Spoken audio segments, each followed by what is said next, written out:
The more humanity strays from its origin, the more we deny our bond with nature, the farther from perfection we become. We are the only creatures on the planet that use symbols in reference to something else. We use symbols for absolutely everything the mind can conceive of. There is at least one word or icon or gesture to insinuate everything our five senses can detect and then some. But along with this beautiful gift comes a flaw. Most people are unwilling to seek and create their own interpretations of these symbols. Instead, they blindly submit to preconceived definitions and connotations given by sources unknown. Because of this, many things have been predetermined in our understanding of life without our knowledge.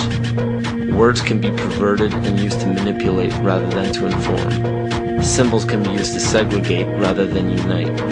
And those given the responsibility and authority to disseminate information to the public possess the ability to do with it what they choose. Listen carefully.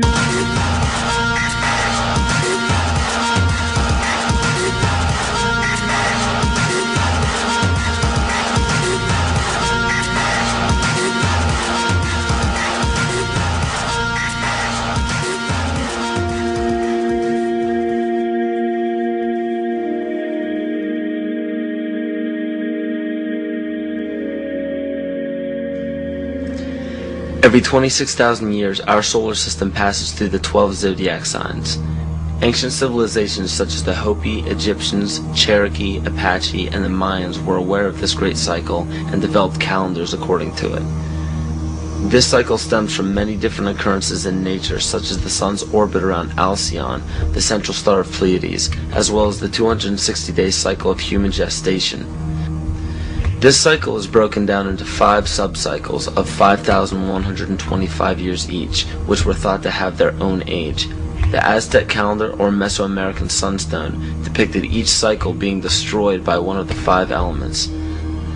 The cycle we are currently in is the age of the 5th sun, 3113 BC to 2012 AD. More precisely, this great cycle ends December 21st, 2012. Mayan cultures and civilizations were aware of this end date, and Nostradamus even prophesied about it. For Earth, which we are currently in now, is also known as the movement, shift, evolution, and consciousness. Living Maya timekeepers proclaim that the Earth has been through fire, earth, air, and water. The final element is ether, or center. The Hopi believe that the 4th world of destruction closes and the 5th world of peace begins on December 21st, 2012. The Great Cycle is broken down into what the Mayans believe to be 13 Bactans. Earth began its 13th Bactan in 1618, which was known as the Triumph of Materialism, as well as the Time of Great Forgetting, in the prediction that humanity will lose the awareness of their true bond with nature by means of external possessions. This is where ego and domination became the predominant ambition of the civilized world. Not surprisingly, this time frame was precisely when the worldwide coordination of Pope Gregory XIII forced the 12-month calendar as well as the first mechanical clock onto indigenous peoples. This is what's known as the error in time. Before the inception of the 2 instruments by the Roman Catholic Church, each year was divided into 13 moon cycles with 28 days each. But the most detrimental part of these 2 instruments is the insinuation that time was something external, something inorganic and outside the body that we must watch and obey. The 7th century Mayan prophet Picalvatan left a powerful message for future generations of evolution. If humanity wishes to save itself from biospheric destruction, it must return to living in natural time. He also foretold of our accelerated technological society and of the damage of our collective divergence from natural law in exchange for material values. Astrology and the studies of the heavens are as old as civilization. Throughout the past several thousand years, new religions have all but replaced the pagan religions of prior years. Man has been so thoroughly fascinated with these objects in the sky that they formed constellations from them and applied stories to them. In Greek mythology, these were personified as the gods. We notice in the structures that still stand to this day that the most ancient of civilizations put forth more wealth, power, time, and effort into the locations of the stars than any other practice. This is commonly written off as simple curiosity. But the truth is becoming clear by the day as we close in on the 0 year of December 21st, 2012. It is a common misconception that the pagan religion is rarely practiced today. In fact, paganism in its evolution is the most widely practiced form of religion. You may ask yourself how this is possible. The answer is hidden in nearly all of our current popular religions. But who would have the power and the desire to integrate a seemingly long-gone religion into such popular opposite denominations?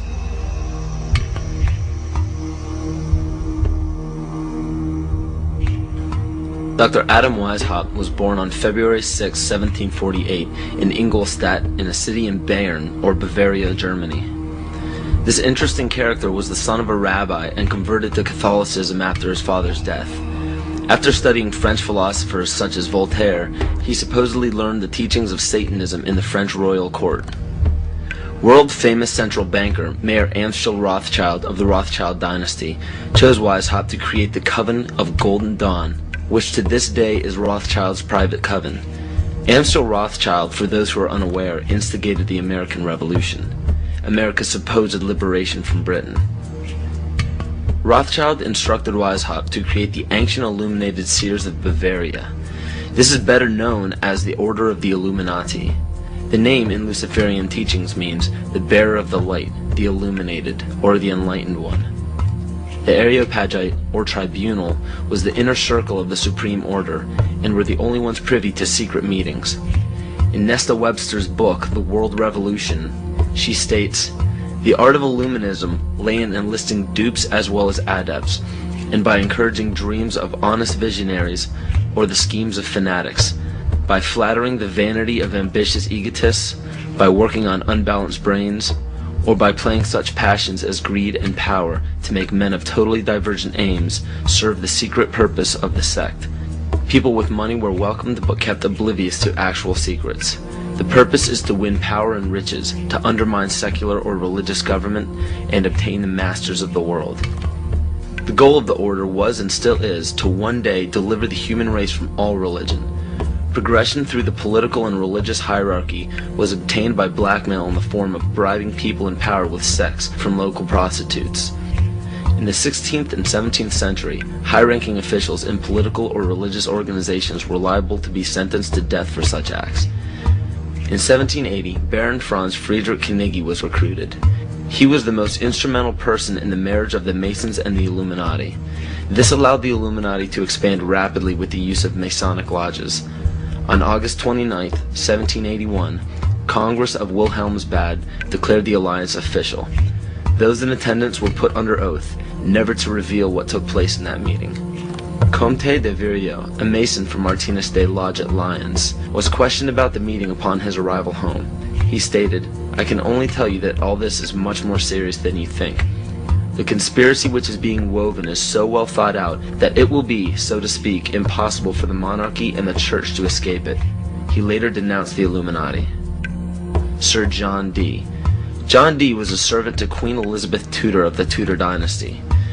John Dee was the head of the British Secret Service, the MI5. He was also known for the practice of black magic and his affiliation with the occult. If this is your first time hearing about the occult, or are unaware of its dominance in the world to this day, pay close attention. Pagan symbols, gods, rituals, and doctrines are the basis for most every religion practiced throughout the world. The Christian or Catholic symbols of the cross derive from the solstice and the equinox division lines on a zodiac calendar. The word heaven is in reference to what pagan religions referred to as the heavens, or galactic bodies. And the crossing of the age of Pisces into Aquarius is actually in reference to constellations, which interestingly enough occur at the exact same time as the great cycle prophesied by the Maya, as well as many other cultures. As said before, pantheistic rituals are prevalent in all monotheistic religions today. Circumcision is a pagan ritual, marking males in a ceremonial fashion. Weddings are pagan by nature in the wearing of a ring, which symbolizes the ring of Saturn. Funerals follow the same pagan-derived ritual when a sacred geometrical tomb is placed over a grave to embody and immortalize the spirit. Baptism is a ritual to submerge a child in holy water to symbolize the renewal of life, just as rain replenishes the earth. The Holy Grail filled with wine is a representation of the blood that comes from the birth canal during menstruation, not the blood of Christ. This ritual was taken over by the patriarchal society. Males could not give life as women do, so to symbolize a male giving life was to draw blood, which could only be done by injury. In ancient Egypt, the goddess Isis was the personification of wisdom.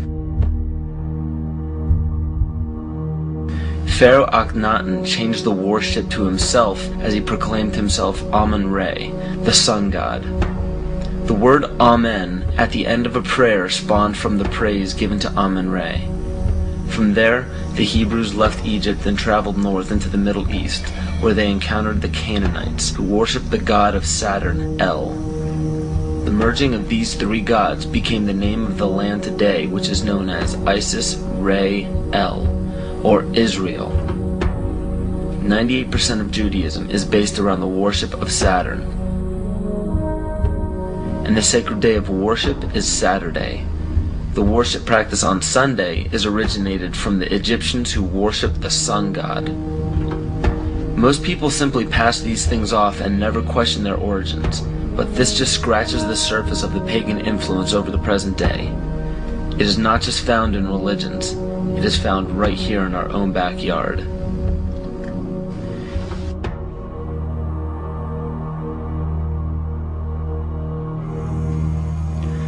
On January 22, 1783, Congress ratified a contract stating that all bills of credit emitted, monies borrowed, and debts contracted by or under the authority of Congress before the assembling of the United States in pursuance of the present Confederation shall be deemed and considered a charge against the United States for payment and satisfaction whereof the United States and the public faith are hereby solemnly pledged. The party that the U.S. owed these loans to?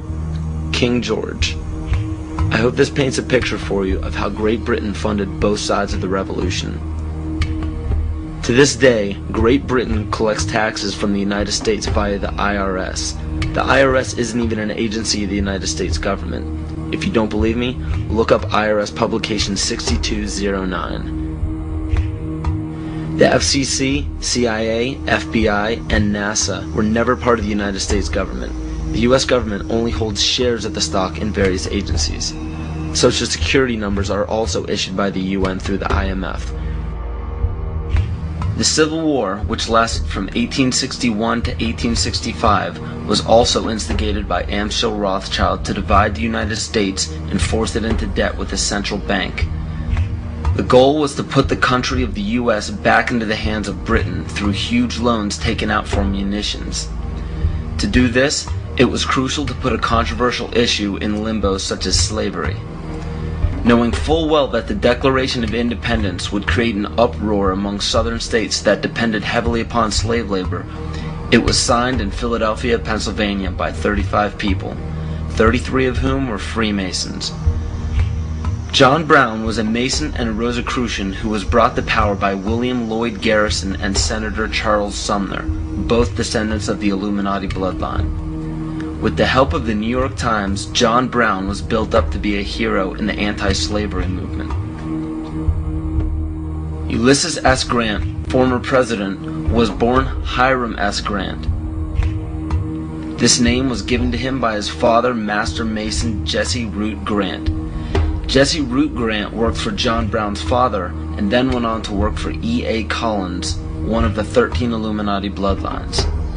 Ulysses S. Grant was brought to power rapidly with help from Collins.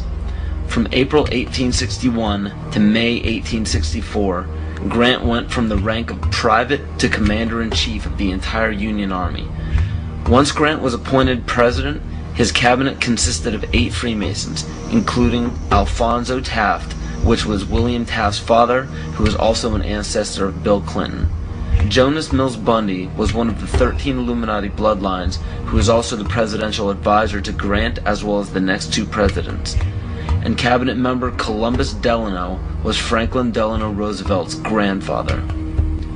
In November 21, 1933, President Franklin Roosevelt wrote, "The real truth of the matter is, as you and I know, that a financial element in the large centers has owned the government ever since the days of Andrew Jackson.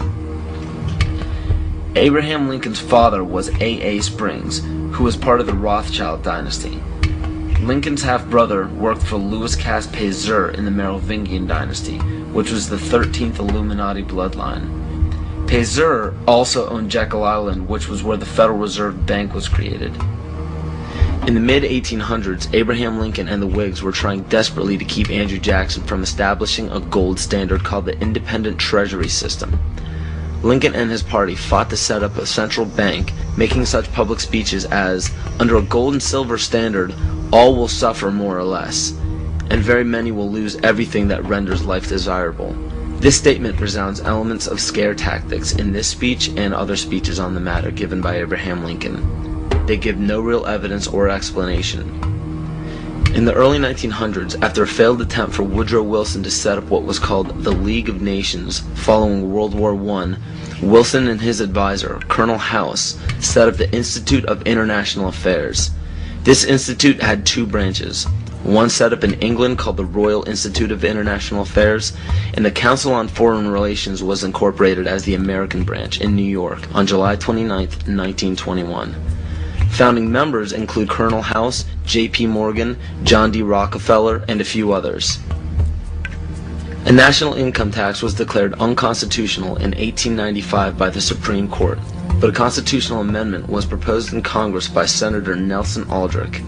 This makes much more sense when you notice that Nelson Aldrich was also known as being the authentic voice of J.P. Morgan and later married into the Rockefeller family. Today, 27 to 35% of American workers' pay is taxed, and this money goes to a central bank called the Federal Reserve, or the Fed.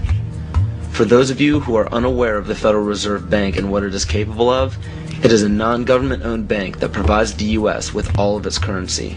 They control the inflation rate by the amount of money in circulation. Yet the most amazing aspect of the central bank is the suspension of specie payments, in which the Fed can refuse to pay their obligations, yet taxpayers must pay their debts or go bankrupt. In other words, the suspension of specie payments is the central bank's right to breach a contract with no penalty whatsoever. In even simpler terms, it's called theft. How is it that the Fed is allowed to breach any contract they wish without penalty from the government? The answer is simple. The Federal Reserve Bank has power over the government instead of under it. Carroll Quigley, Bill Clinton's mentor while at Georgetown University, wrote of central banks, "They want nothing less than to create a world system of financial control in private hands, able to dominate the political system of each country and the economy of the world as a whole, controlled in a feudalist fashion by the central banks of the world acting in concert, by secret agreements arrived at in frequent private meetings and conferences." It is important to note that nearly all of the founders of the Federal Reserve Bank were involved in the conception of the Council on Foreign Relations. Since 1934, when the Fed was established, almost every United States Secretary of State, all Secretaries of War or Defense since Henry L. Stimson, almost every head of CIA since Allen Dulles, nearly all presidential candidates, Dwight D. Eisenhower, JFK, Richard Nixon, and Bill Clinton were members of the CFR. George Bush Sr. was actually the CFR director from 1977 to 1979. Understand that all of these high-ranking government positions were lobbied into place by the organizations set up by the international banking cartel. There are secret meetings held everywhere by many of the same members in the Trilateral Commission, the Bilderberg Group, the Club of Rome, the United Nations, and the two branches of the Institute of International Affairs. These groups make up what is known as the Round Table, developed by Cecil Rhodes. Other offshoots or preliminary groups are the Bohemian Group and Yale University's Skull and Bones organization, which we all know George W. Bush, George Bush Sr., and John Kerry were all a part of. Most every meeting by these groups are attended by the most powerful government officials, corporate leaders, media moguls, and royal families in the world. These meetings are held in secret and not a word of them reaches the mainstream media. How is it that so many powerful people can attend meetings alongside the mainstream media and not a mention of it makes it to the public? This all may start making more sense when you start understanding that common citizens aren't meant to know what is happening at the top. Is there any dispute that to gain power in our day and age, it takes strategy and intelligence rather than brute force? Logic will tell you that in any sport or game, to claim victory, you must keep your moves strategic and secret. Why would it be any different in global politics?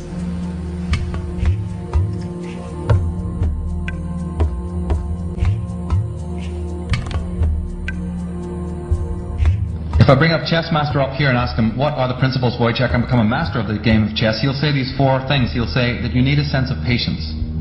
Now, if you don't have patience, don't even try to begin the game to learn it. He'll say you need a sense of timing. If you don't have a sense of timing, don't open the book. You have to have knowledge of your opponent, right? And then the fourth one that they'll tell you is that you need to have the willingness to make any and all sacrifices. Now, ladies and gentlemen, why are the dark side winning the game? It's because they got infinite patience. They've been working on one thing for 50,000 years. I call that patience. They got a brilliant sense of timing because they know all about the astrology and the divination that we forgot, that our agricultural ancestors all knew about. Well, we're with the Julian calendar and we're not interested in any of that stuff anymore. We're slaves of the watch, but we don't know about the higher time to rule our own lives by. They have amazing knowledge of you. Right? They have intense knowledge of us, their enemies. And the fourth one is the clincher, isn't it? Because they're willing to make any and all sacrifices when and wherever they need to do it. But Adolf, that would break our treaty. You're a good guy. Why, you hate war. You wouldn't go back on your word. Are you kidding?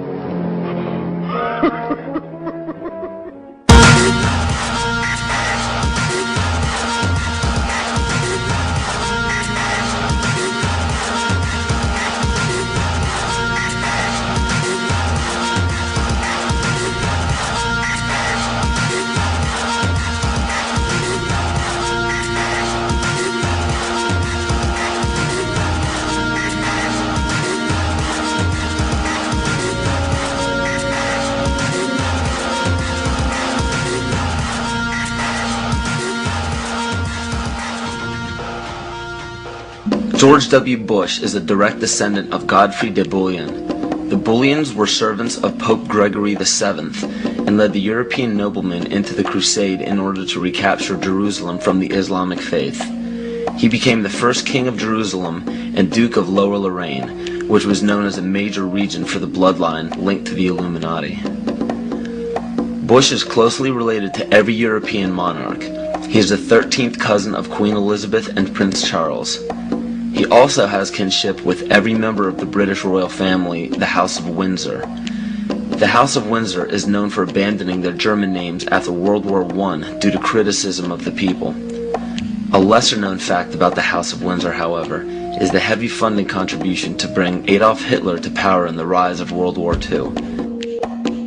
The swastika is actually a symbol of the sun, referencing to the sun order of the occult. The word Nazi is actually Nazi, one of the Anunnaki children of Mother Goddess Ninharsag in the Sumerian texts. And even the word Holocaust is actually Yiddish for burned sacrifice offering. Heinrich Himmler was the commander of the SS and one of the most powerful men in Nazi Germany.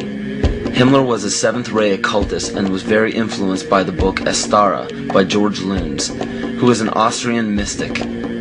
This occult book mapped out the plan for a cleansing of ethnicities and bringing about one race, and to revive the ancient tradition of the Knights Templar of the Middle Ages. The Knights Templar were a group largely killed off by the French monarchy. The remaining Templar created many Masonic orders and secret societies throughout Europe, from which the Illuminati is believed to have originated. It's important to note as well that the Bush family's ancestor, Godfrey de Bouillon, was a Holy Templar himself. To this day, every single United States president, with no exception, has a direct bloodline relation to British monarchs. And on December 20th, 1993, George Herbert Walker Bush was knighted by the Queen of England as a Knight Grand Cross of the Most Honorable Order of the Bath for his leadership in the Gulf War. Does it strike you as odd that our president, our leader, kneeled before the Queen of England in a ceremony that symbolizes allegiance? So what does this all mean? It simply means that throughout every major civilization, Political power has remained in a select few bloodlines, and it is desperately held in the same manner today. It is openly admitted to the public that major leaders worldwide are part of secret fraternal orders or secret meetings. But what is not disclosed to the public is the purpose of these meetings. So let me spell this out for you. The major leaders from around the world are part of a united effort to remain in power forever. To do so, the people are lured into the trap of perpetual debt, making it impossible to be repaid by the people. So in turn, all property and assets will be repossessed by the debtor. For those of you who are unaware what it means when a government owns everything of yours, it's called socialism. All of this is part of an ultimate goal of the mystery religions. The mystery religion is the paganism we've been talking about all along. But the pagan religions known to the public today are nowhere near as involved as the mystery religion. It is much less confusing than you think. Try to imagine this practice as less of a religion and more of an ambition. The ambition is to reach enlightenment. There is no superhuman intelligence or fantasy involved in this. The gifts of God are very simple. Omnipresence. The power of one being or consciousness to be everywhere at once. Omniscience. The power of knowing everything that can be known. And omnipotence. To have unlimited power. We see all of this today. It cannot be denied.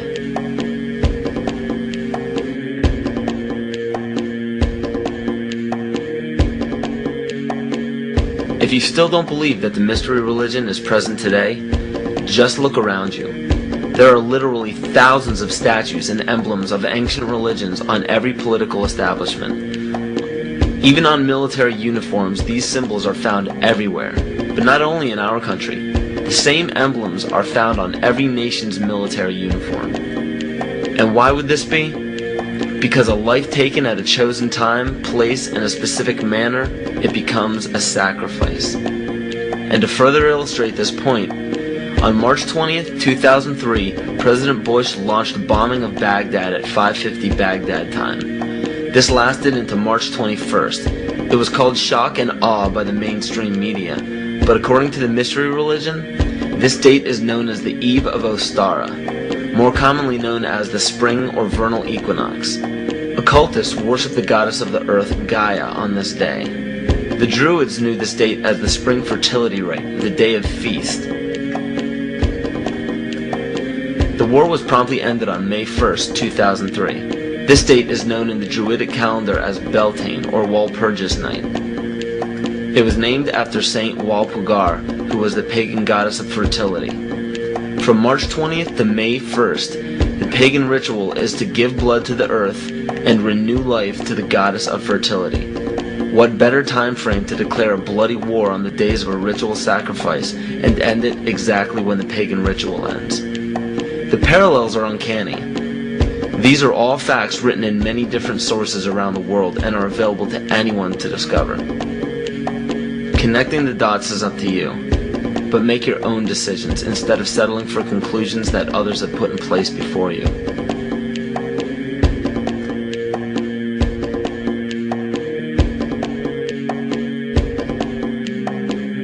The right answers are what you decide are the right answers. Maybe everything I'm telling you is wrong. I mean, I can tell you what I think happens to be more or less right, but there isn't any reason why you should pay any attention to it.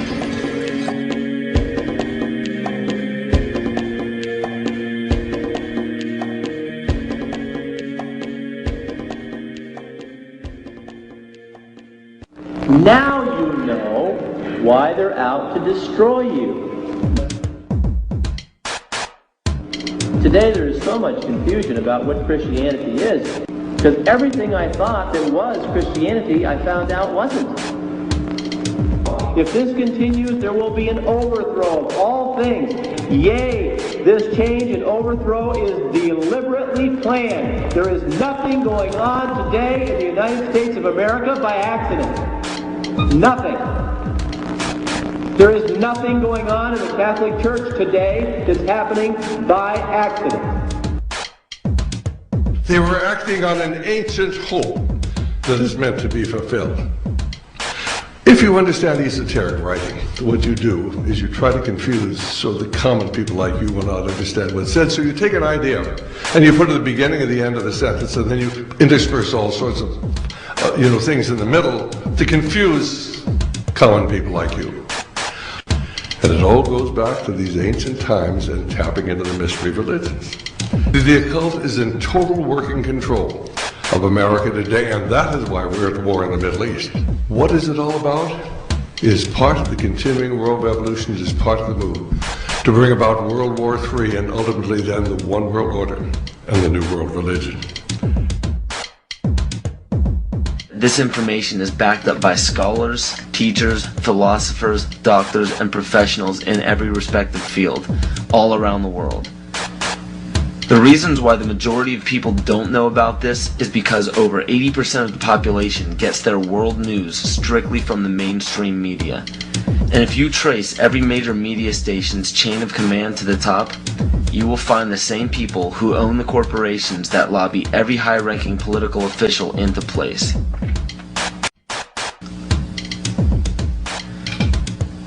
And for those of you who are unaware of this one world government and one world religion, I challenge you to do an internet search on the New World Order. You will be overwhelmed by the amount of people trying to get the word out to the masses. This exemplifies the findings that 87% of the population formulates their belief structure according to other people's ideas. Only 13% formulate their beliefs on logic and evaluation.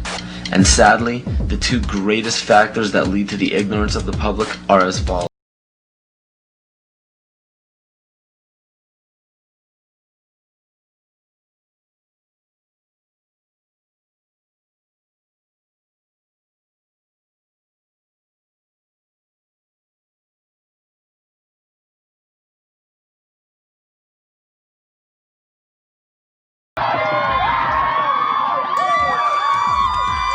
Groupthink.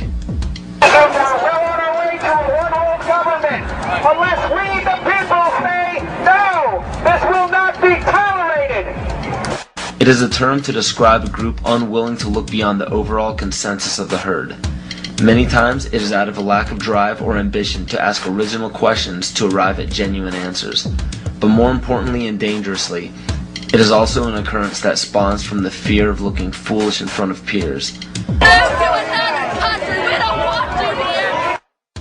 Both religion and politics are forms of groupthink. Words such as patriotism and faith are both fancy words that ultimately mean blind submission. Supposedly, it is considered heresy or unpatriotic to question the words of your leader.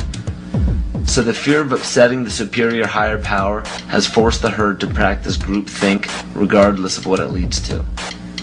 And one of the greatest examples of groupthink is the stigma given to conspiracy theories. The phrase conspiracy theory gives a distinct impression to the average person. The JFK assassination, Area 51, Roswell, government cover-ups, strange disappearances. These subjects probably sound a bit too fantasy for the average person, and it's quite understandable. They're supposed to sound made up. Throughout the mistranslation of time and embellishment of these stories, facts were added or omitted. Some may be true and some may be false, but one thing is for sure. If a global secret needed to remain hidden yet began emerging among the public, the best cover-up is to embellish or alter the story until it sounds ludicrous. So what happens when the secret involves the government and the government has intimate ties to the mainstream media, and the mainstream media, as said before, has been proven to sway at least 80% of the public's opinion? The logic is undeniable. Media in every form is put in place to make people feel stupid for even keeping an open mind towards conspiracy theories. Movies, books, fairy tales, and folklore are all tools to make the average person feel insane for supporting or believing in a conspiracy. And why shouldn't they? Our leaders have no problems telling us not to investigate or believe in these theories. Let us never tolerate outrageous conspiracy theories concerning the attacks of September the 11th. Malicious lies that attempt to shift the blame away from the terrorists themselves. The most basic of pagan practices is the control of human population to have a perfect balance between man and nature. The goal is to bring the population down to 500 million, which is over a 90% reduction in humanity. Now that we have abandoned everything we've been trained to think prior to this moment, we can start looking at the world for what it is, instead of what people tell us it is. Open your eyes today as if you've never seen the world before, and you will begin to notice that the goal of population reduction is everywhere around us.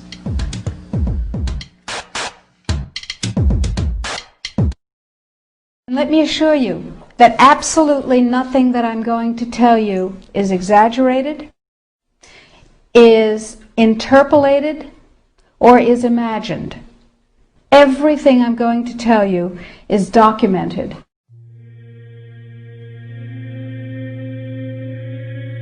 He who controls food controls the world. Well, they said in 1962, we're going to work toward total global implementation of Codex Alimentarius on December 31st, 2009. They were sort of guidelines. Now, Codex Alimentarius Commission is administered by the World Health Organization, WHO, and the FAO, the Food and Agriculture Organization. They fund Codex and they run it at the request of the UN. So they're mommy and daddy to Codex Alimentarius. In 1994, Codex, with no notice here in this country whatsoever, declared nutrients, put on your intellectual seatbelts, declared nutrients to be toxins. They're poisons. Under Codex, every dairy cow on the planet must be treated with Monsanto's recombinant bovine growth hormone. Furthermore, under Codex, every animal used for food on the planet must be treated with subclinical antibiotics and must be treated with exogenous growth hormones. If you do the numbers in the WHO FAO projections, the epidemiological projections, they estimate, not I, that just the vitamin and mineral guideline alone, when it goes into global implementation on December 31st, 2009, will result in a minimum of 3 billion, that's B, bad, big, billion deaths. 1 billion through simple starvation. Those folks who die are not particularly economically successful from the point of view of the corporations, but the next 2 billion, they will die from the preventable diseases of undernutrition. Who will live? Probably those people who are wealthy enough and powerful enough to have their own pushers of clean food and nutrients. So we need your help, because the United States leadership is what's going to literally save the population of the planet. The UN has put out dozens of public documents where they're calling for an 80% world population reduction. In fact, at the Beijing Women's Conference, the World Conference, back in 1997, the head of the UN Food Program said, "We will use food as a weapon against the people."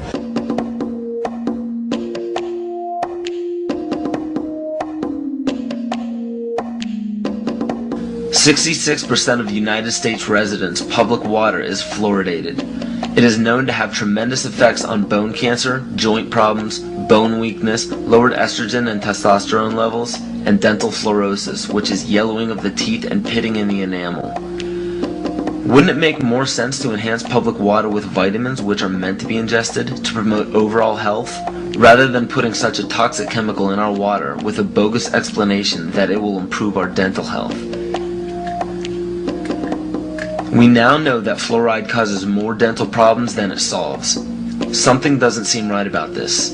Do you honestly believe that these companies care deeply enough for the people to spend large amounts of their own money to fluoridate public water when the people already purchase their own toothpaste? But there's a difference between toothpaste and drinking water. We don't ingest toothpaste. If you go to any hardware store and look at any rat poison product, you will only find one ingredient: sodium fluoride. It is the most toxic ionic molecule outside of potassium dichromate.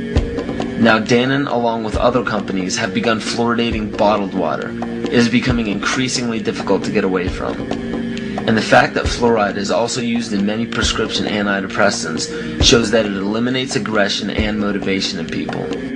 Fluoride, to my knowledge as a physician, has absolutely no biological benefit whatsoever.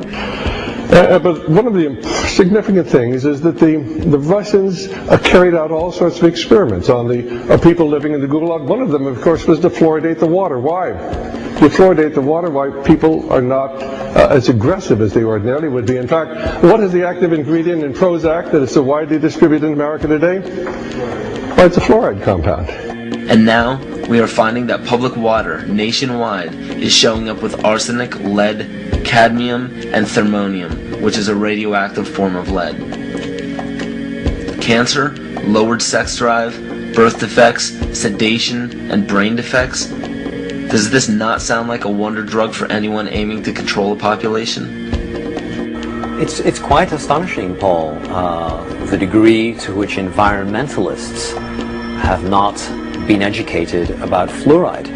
You know, people have an unconscious trust in their doctor or their dentist, and if you can persuade doctors and dentists that fluoride is safe and good, then you're able to reach the rest of the nation. People believe their doctors and dentists, and that was a way of promoting fluoride for Bernays. Fluoride was killing their cattle, destroying their crops.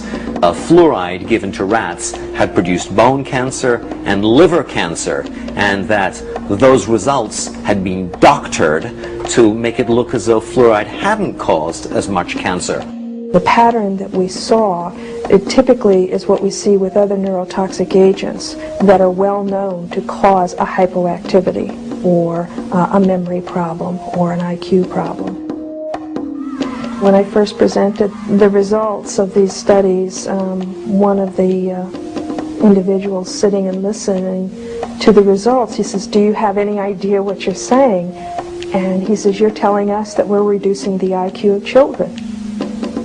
And basically I said, yes.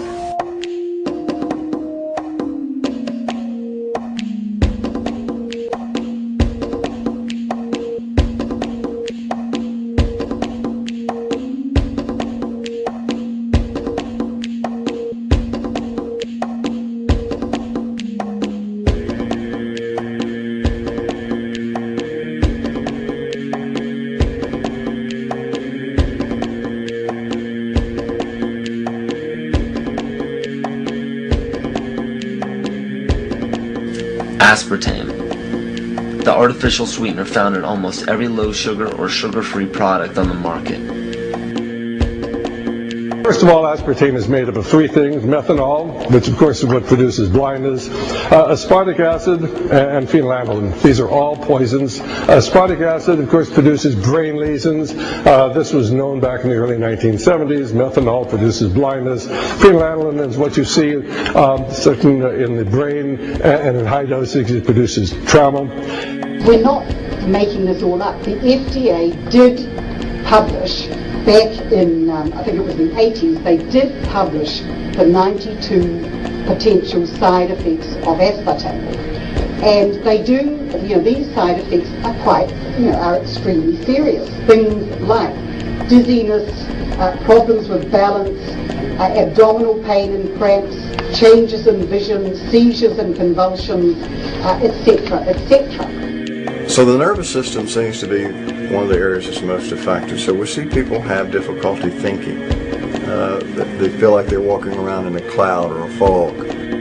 Yet despite all of these harmful effects, Donald Rumsfeld pushed it out into the stores in over 5,000 products when he was CEO of Searly, the company that manufactured aspartame.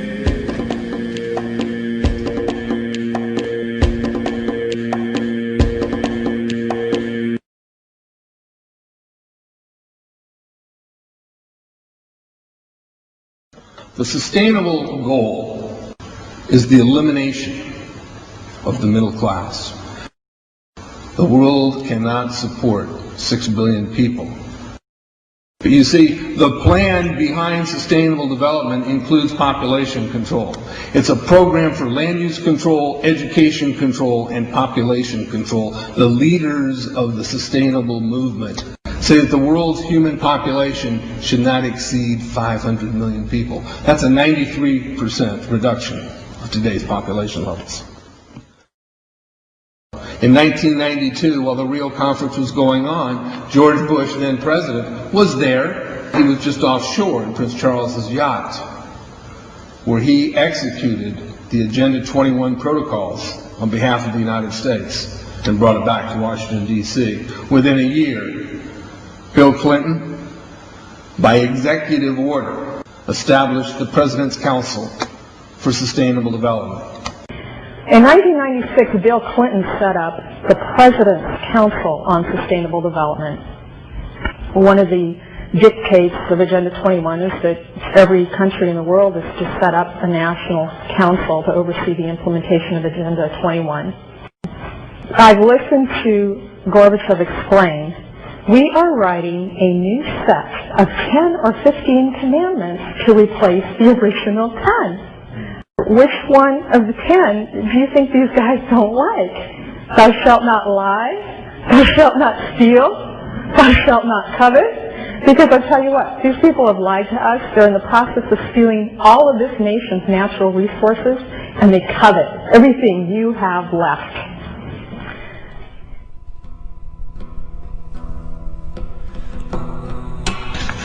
To explain the map, the red are areas that are to be off limits to human beings.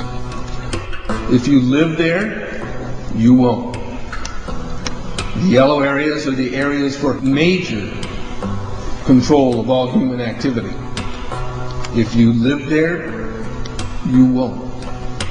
The black dots are the smart growth zones. That's where human beings are to be stacked and packed in small living units along rail tracks. The Smart Growth Program ultimately has jobs assigned and children cared for by the state.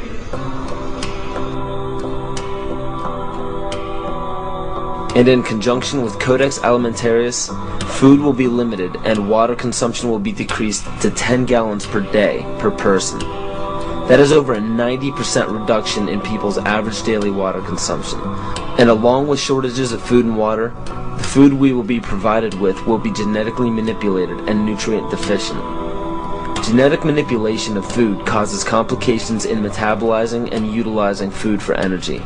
In June of 2003, scientists reported that the gene sequence of the inserted genes into crops had actually changed their order. They had re-scrambled. So the genetic inserts are not stable. Another laboratory confirmed this and found that it changed in the same varieties in different ways that they had tested. So not only is it unstable and changing, it's not even uniform in the way it's changing. This is incredibly dangerous. Nutrient deficiencies due to Codex's planned vitamin and mineral ban will cause billions of preventable diseases. Both of these will ultimately lead to billions of deaths. The question is then, how do they do it? How in the world are they getting this agenda from the international level down to the local level? Well, they've got a plan for that too. Now on the environmental side, there's probably a number of different plans, but from the environmental side, you have an organization called the IUCN, the International Union for the Conservation of Nature. Been in existence since the United Nations was created. It's not part of the United Nations Charter. It's a scientific advisor to the United Nations. But through the IUCN, such programs as ecosystem management, American Heritage Rivers, the Clean Water Initiative, the Endangered Species Act, and all the rules and regulations of the EPA, U.S. Fish and Wildlife Service, the U.S. Forest Service, the U.S. Park Service, and so forth. They also discuss property rights in this particular document.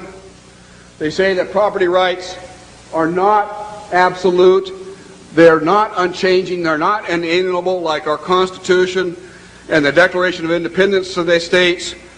Rather, they are a complex, dynamic, and shifting relationship between two or more parties over space or time. In a biocentric approach, says the IUCN, the rights of nature are defended first and foremost on the grounds of the intrinsic value of animals, plants, rivers, mountains, and ecosystems, rather than simply on the basis of the utilitarian value or benefit to human beings. In other words, nature comes first. Nature's needs comes before man's needs. In a religious context, it's called pantheism, the belief that nature is God. It goes on to say, even worse, people are then members of a community of beings, like human beings, living and non-living. So a rock is now elevated up to the status of a human being, and they are both equal in the eyes of this belief system. It's not hard to imagine that if you believe that humans are the cause of all of Earth's problems, that we're overpopulated. They give two solutions, and only two, to this problem. The first is that it's estimated that an agricultural world in which most human beings are peasants should be able to support 5 to 7 billion people. Well, folks, we have 6 billion people right now. That means all of us in this room, or nearly all of us in this room, are going to have to become agrarian peasants if we use this solution. In contrast, they go on to say a reasonable estimate for an industrialized world society at the present North American material standard of living would be 1 billion people. So if we wanted to maintain our current standard of living, we would have to reduce the Earth's human population by somewhere around 70%. In 1970, just 3 years after the publication of the Iron Mountain Report, which calls for, if we're going to create a world government, we can no longer use war as a mechanism to cause fear amongst populations and therefore allow us to control the behavior of populations through fear. And they settled on, in 1967, in their publication called the Iron Mountain Report, the environmental holocaust. In 1970, 3 years after that publication, Foreign Relations began to publish a series of articles describing the ecological holocaust that was facing the world. And in this particular issue, the first issue done by George Kennan to prevent a world disaster, where it sums up in 3 points that the eco-crisis is a global threat so great that it endangers all of life on Earth.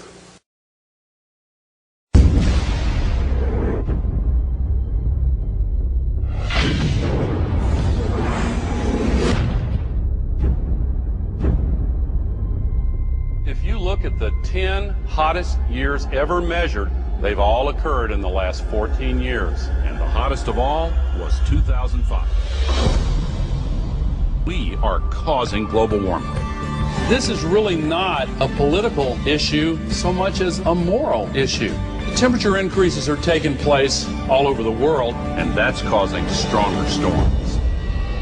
Is it possible that we should prepare against other threats besides terrorists?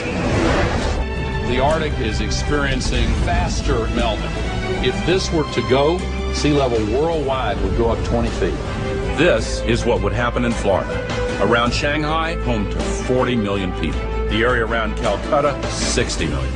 Here's Manhattan. The World Trade Center Memorial would be underwater.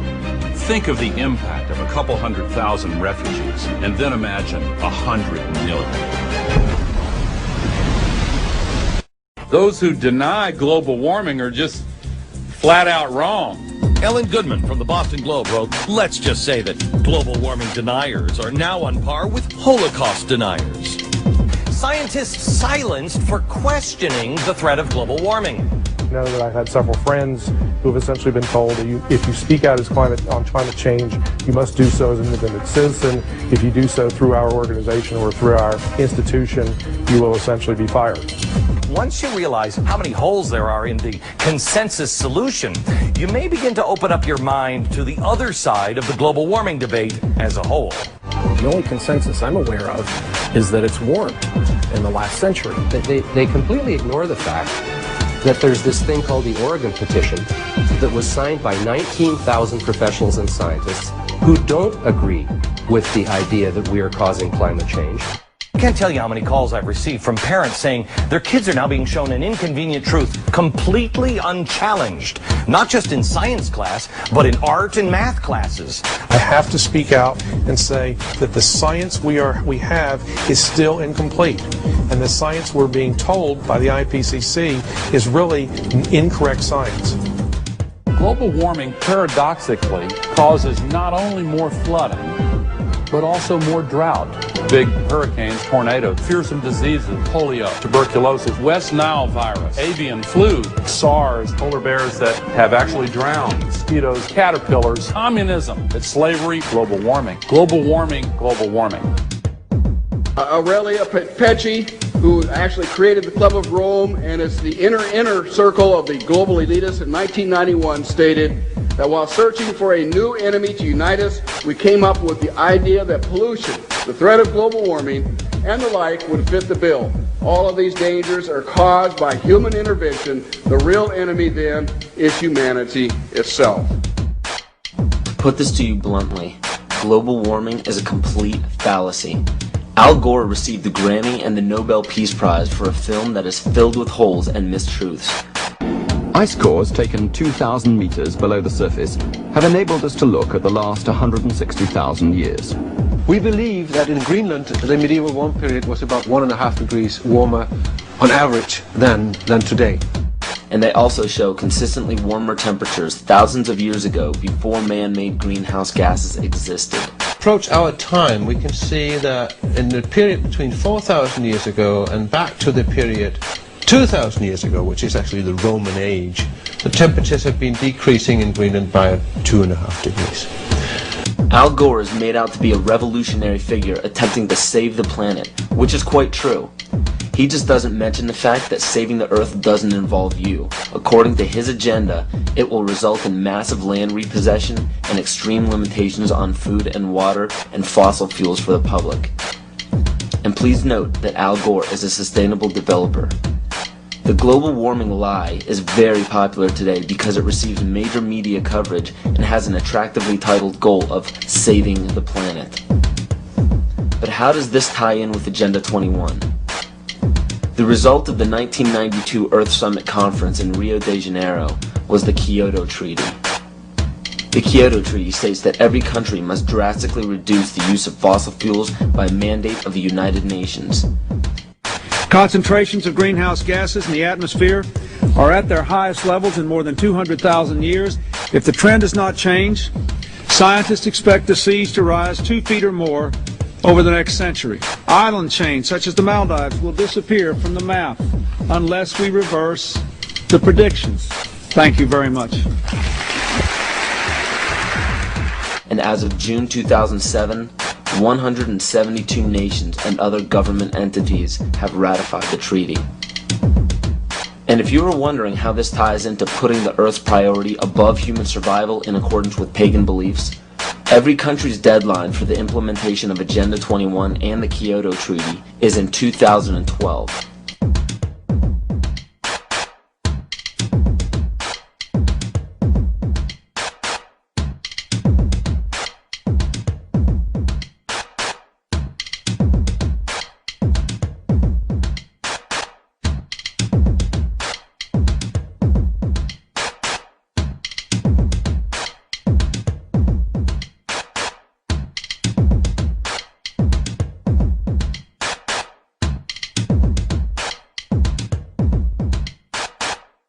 And if this wasn't enough, when the Pentagon was damaged in 9/11, they set a goal to have a completely new and improved Pentagon in December of 2012.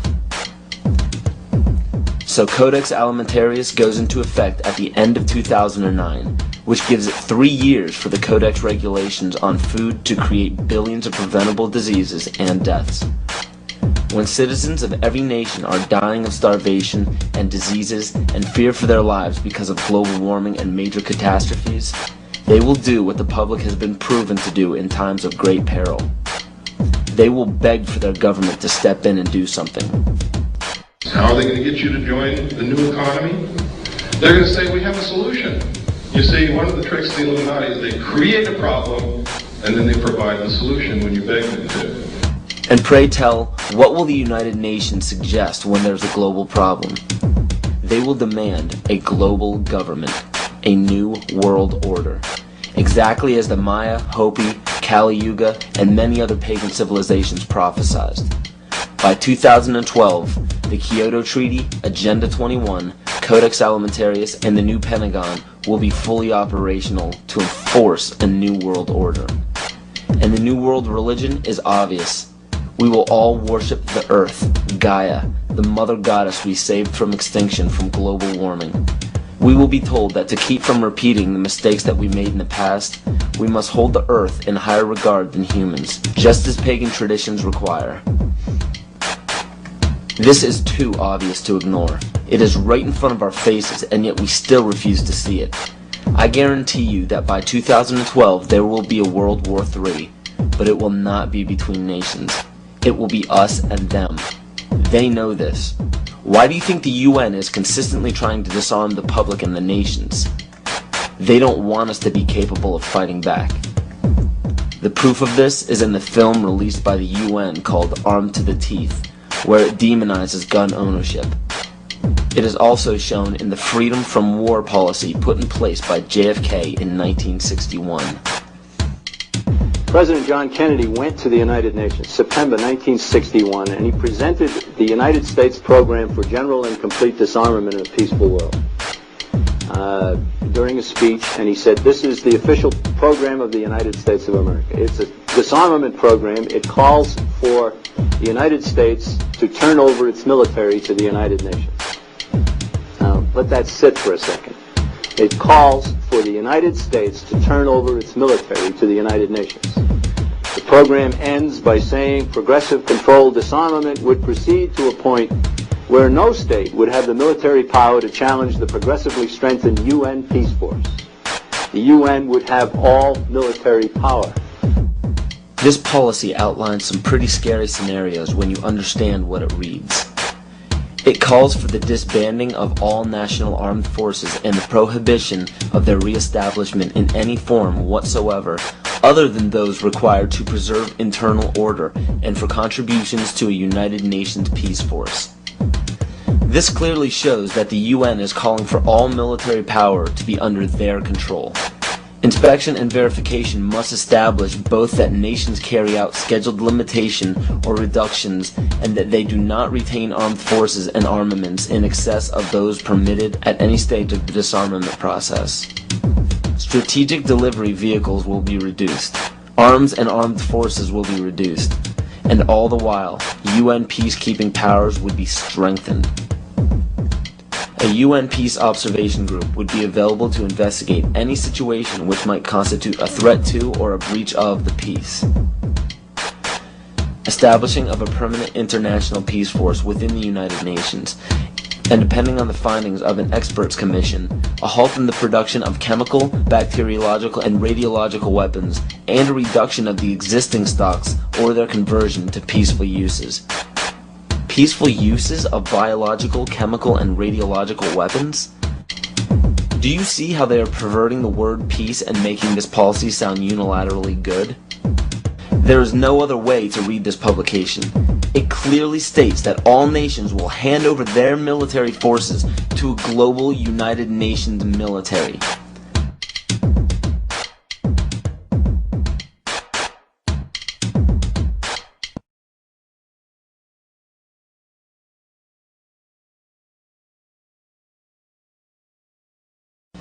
The US population is currently around 300 million. The national debt is currently around 10 trillion.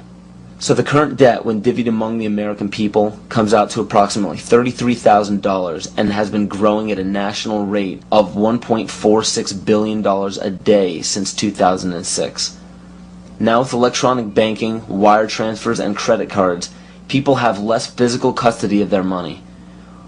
As of right now, the amount of money in circulation is not able to cover the national debt. This was carefully planned since the inception of the Federal Reserve Bank. And the next planned step by the elite is already in play. George Bush signed a bill implementing the North American Union.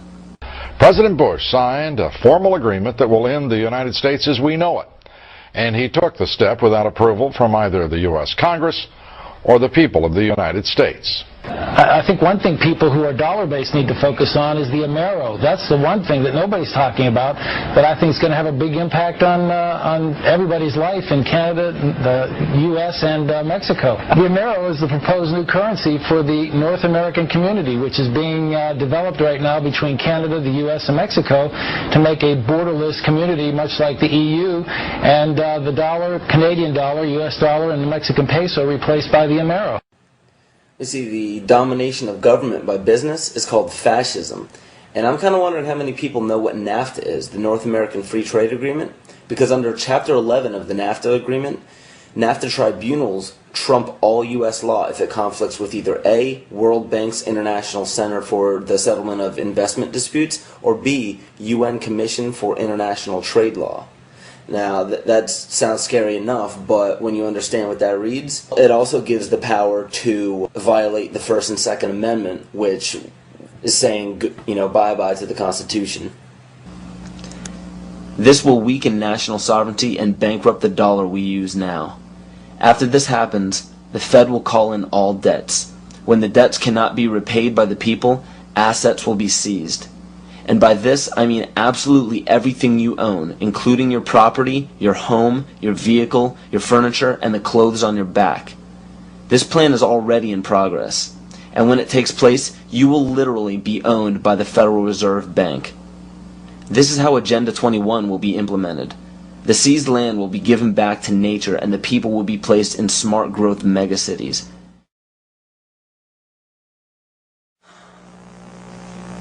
So what are we to do?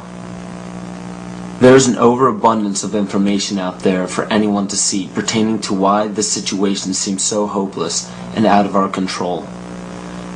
But in all honesty, there is even more information out there about how to protect ourselves.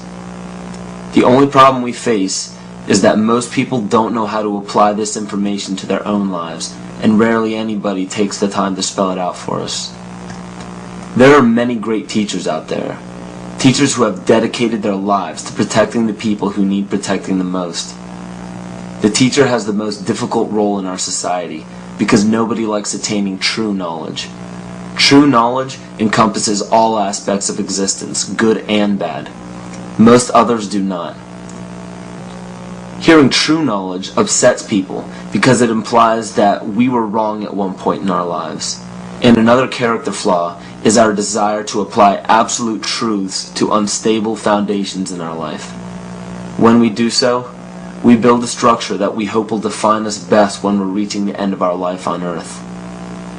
So everything we think we are, everything we tell others we are, everything we base our life-changing decisions off of, is all depending on a foundation that could crumble at any moment. And because we've been told our entire lives that there are certain guidelines and mores we must follow to be a decent human being, we deny everything that may pose a threat to our unstable foundation. This is why we despise true teachers. We lump these teachers into the same category as terrorists, and the method for spotting these teachers and terrorists are just as flimsy and ridiculous as the methods used to spot witches. William Cooper, a loving father and husband, friend of many, simply a teacher trying to better humanity and protect fellow citizens across the globe. They became a mystery to the others, and the priesthood was born. No king ever existed without the permission of the priesthood. The kings never had the power and don't to this day. Kings exist at the whim of the real power, which is the priesthood standing behind the throne. It is a method of encoding information through a system of mathematics and numbers. It is some of the most ancient knowledge that man has ever possessed and has been kept secret and given only to those who have proven themselves worthy through the process of initiation.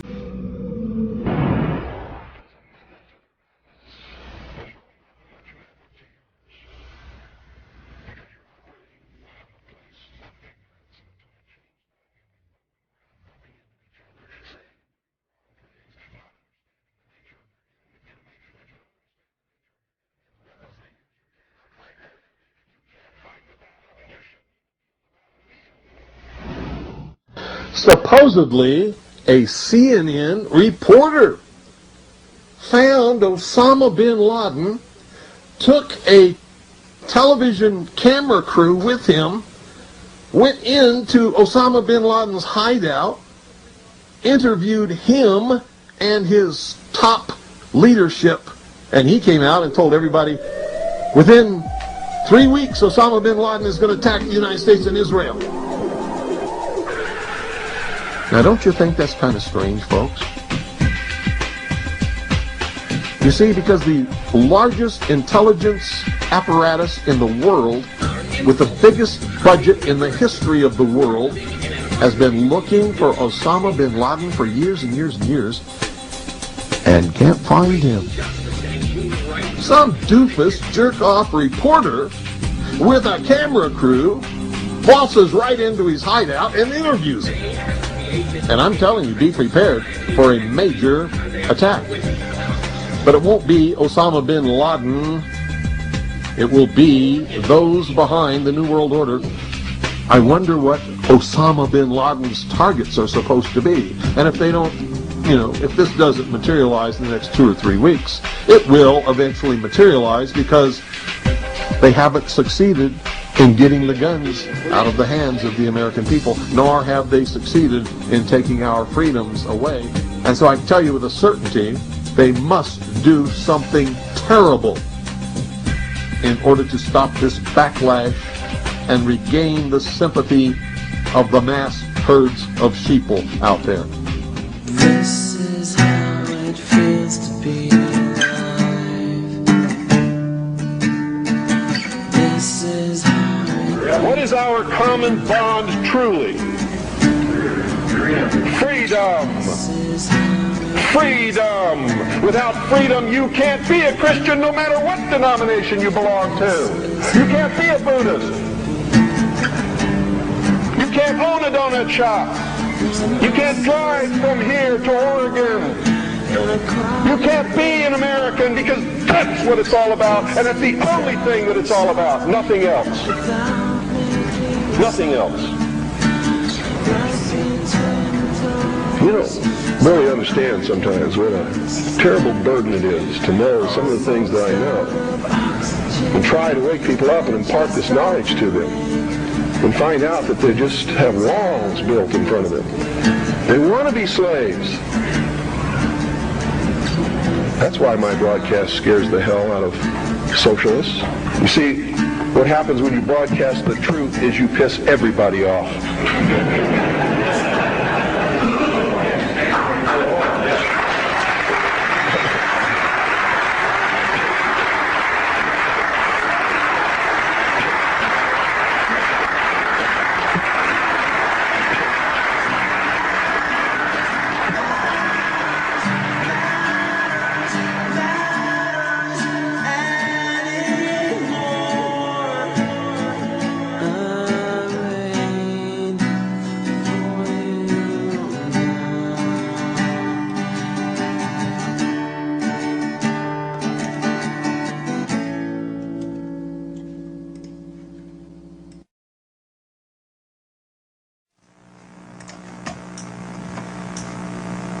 I maintain that the only true salvation from any oppression or enslavement is self-empowerment, knowledge, consciousness.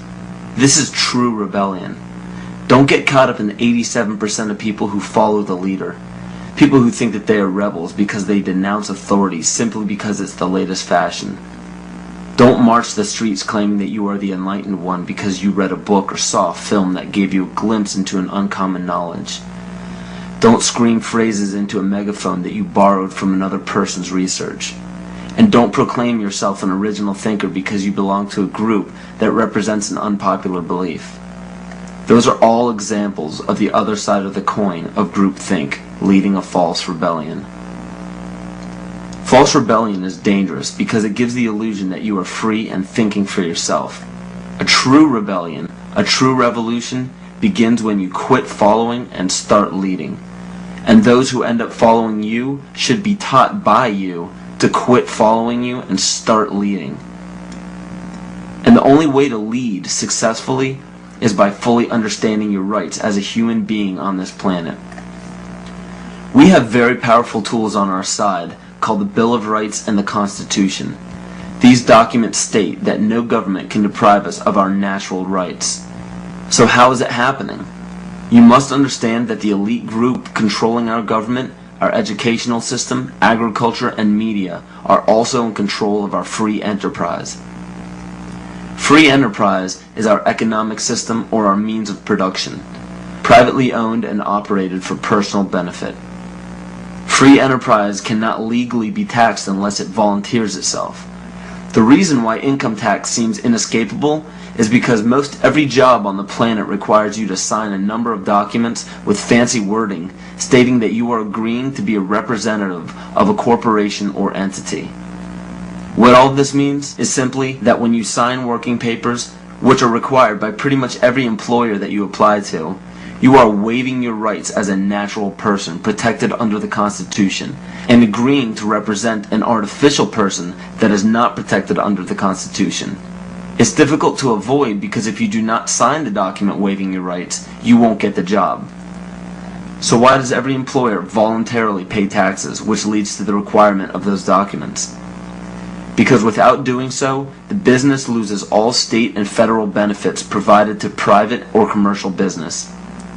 And furthermore, most people simply accept the mistruth that income tax is required by law without investigating it. When your name is presented on a document with the first letter of your first and last name capitalized, it represents capitis diminutia minima, which occurs when a man's family relations alone were changed. It's a minimal loss of rights. When your last name appears in capital letters, it represents capitis diminutia media, which occurs when a man loses his rights of citizenship but not his rights to liberty. This means you can be fined and penalized but not enslaved or imprisoned. But when your entire name is capitalized on any document, it represents capitis diminutia maxima, which states that a man's condition changes from freedom to bondage. All rights of citizenship and family rights are surrendered. This means you can be fined, imprisoned, and enslaved in any amount for any duration at the whim of the state's suggestion. But it is important to note that if you do not legally bind yourself to these documents stating that you waive your rights and represent a corporation, you do not have to attend any court.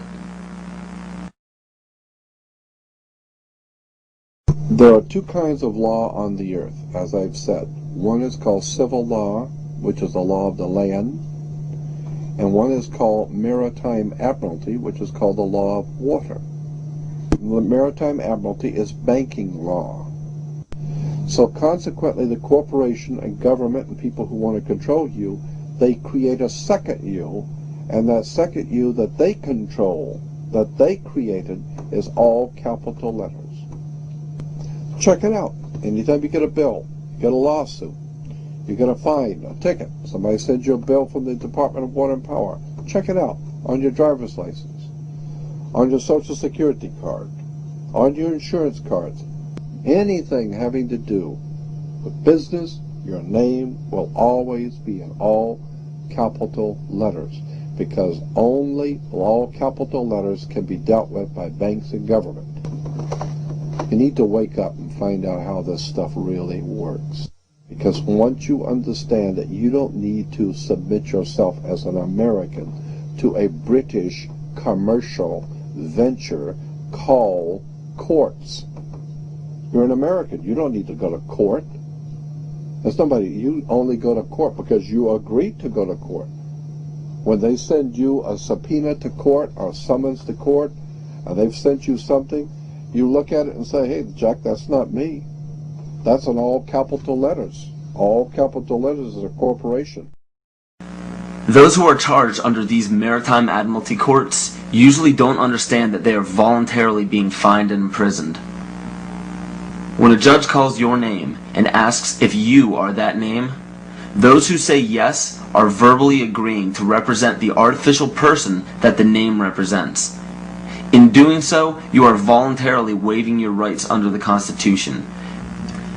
Your absolute rights as natural persons are the right to life, security, and property. And all of these are very important. Remember that you can never be deprived of these simple rights unless you are willingly waiving them.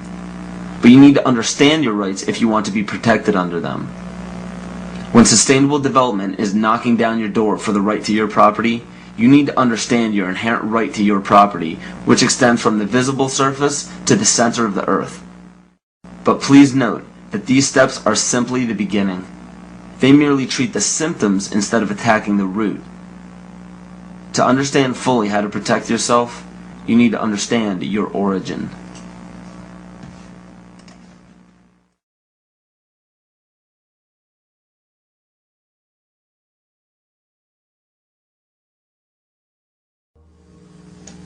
The true history of this planet has been stifled from the top down. Since the inception of monotheism and the ridicule as well as outlaw in specific cultures of all pagan religions and practices, a lie has been forced upon all civilizations.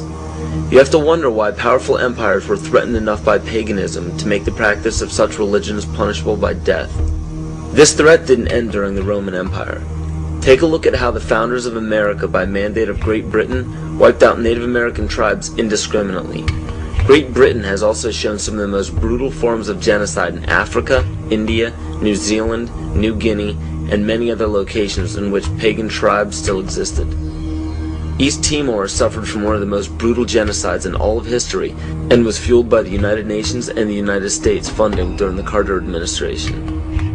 Ford and Kissinger visited Jakarta, I think it was December 5th. We know that they had requested that Indonesia delay the invasion until after they left because it would be too embarrassing. And within hours, I think, after they left, the invasion took place on December 7th. What happened on December 7th in 1975 is just one of the great evil deeds of history. Early in the morning, bombs began dropping on Dili. The number of troops that invaded Dili that day almost outnumbered the entire population of the town. And for 2 or 3 weeks, they just killed people.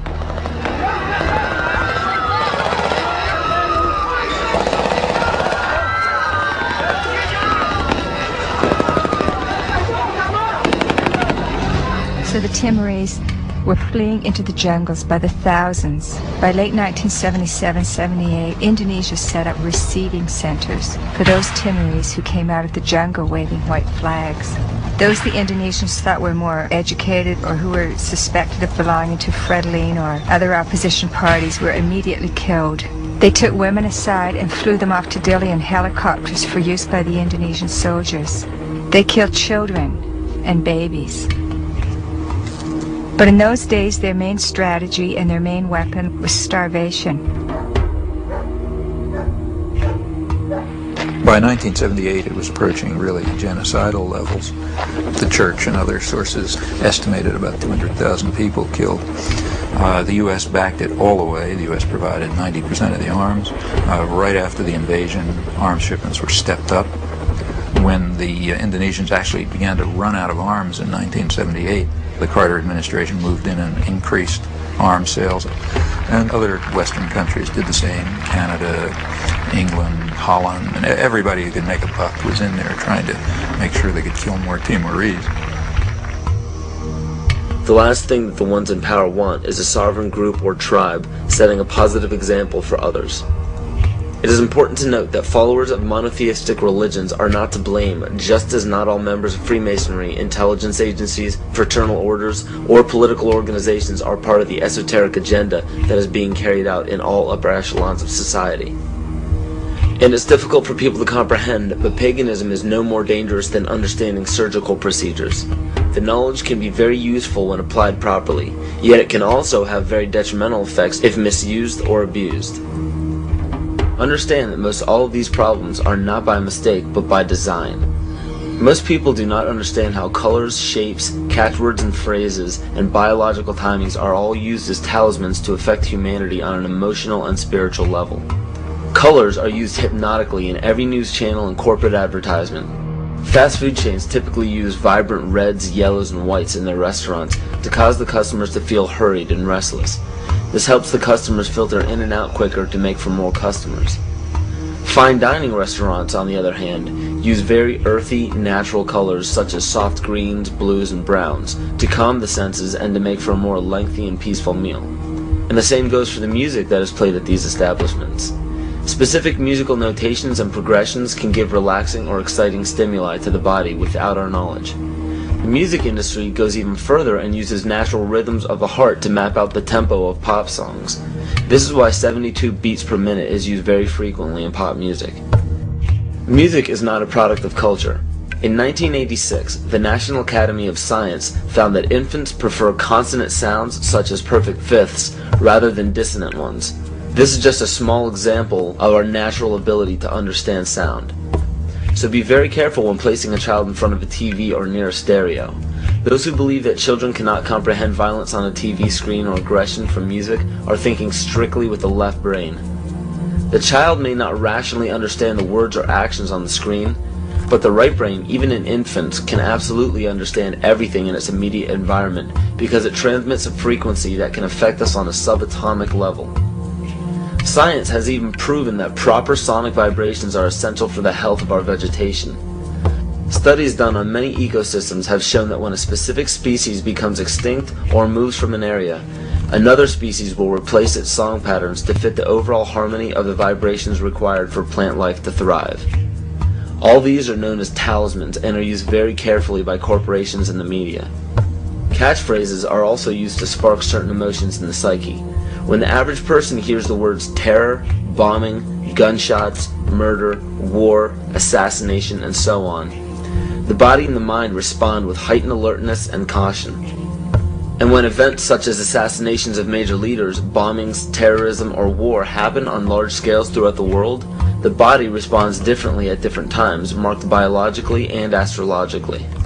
The tragic event involving the Branch Davidians at Waco and the Oklahoma City bombings claimed the lives of men, women, and children as they ended in flames on April 19th. This date is a pagan holiday where human sacrifice is made by fire. The tragic events of September 11th, 2001 happened on the Mayan calendar date of 6 epochs, which represents large-scale change. And when the U.S. attacked Afghanistan on October 7th, 2001, this was the Mayan calendar date of 6K, which represents balancing. Please understand that these weren't prophecies or predictions. The Mayans simply understood the body's natural cycles. So these unfortunate events are not by chance. One needs only to look at the result of the major political decisions of the United States since the inception of the United Nations to catch a glimpse of the ultimate goal.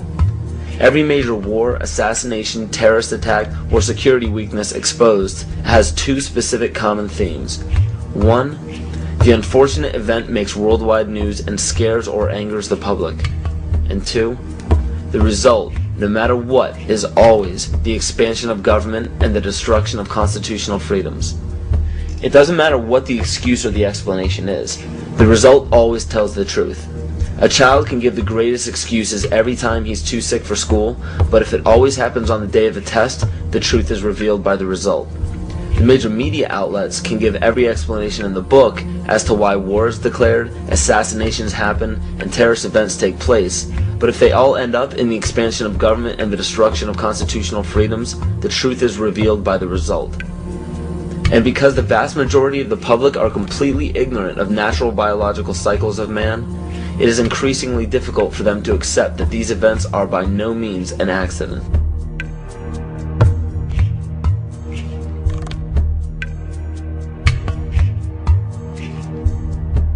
In my rolling on the floor and trying to protect myself from the heat and being in the pitch black, not able to see, that the voices of those behind me screaming kind of got through to me.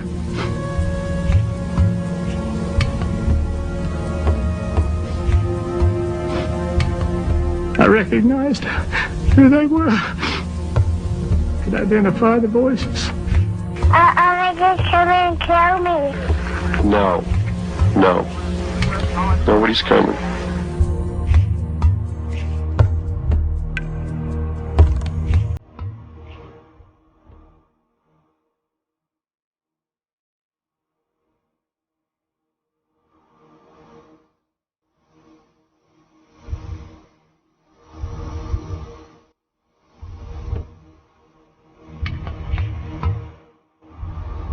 A statement reportedly made by Attorney General Janet Reno during an interview on 60 Minutes.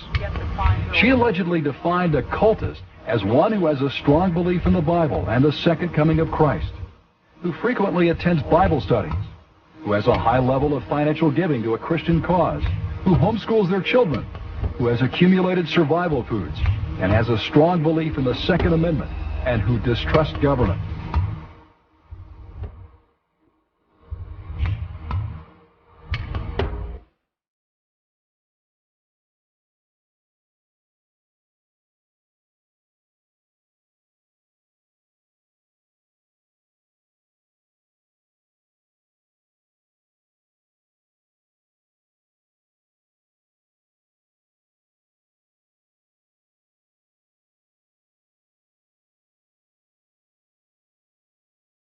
Through federal authorities that a second bomb has been found inside that federal building in Oklahoma City. It was an explosion at 9 o'clock this morning that did that damage you're looking at right there. I just took a look down the street at the Morrow building again. I see another bomb truck going, so apparently they're going to try to get out that third bomb that's been talked about.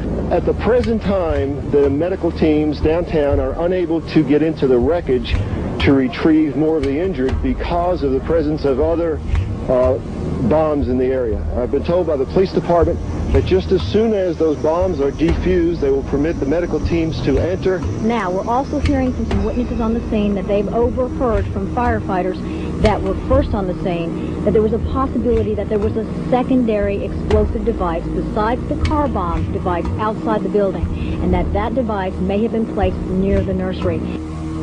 Also, we're getting word now that President Clinton is sending anti-terrorism units down here to look over the situation to find out exactly what went on and what other danger may be out there in Oklahoma City. That's something we need to think about, unfortunately, this time, because, as we've told you, 2 other explosive devices were found that were not detonated, and they were larger than the first.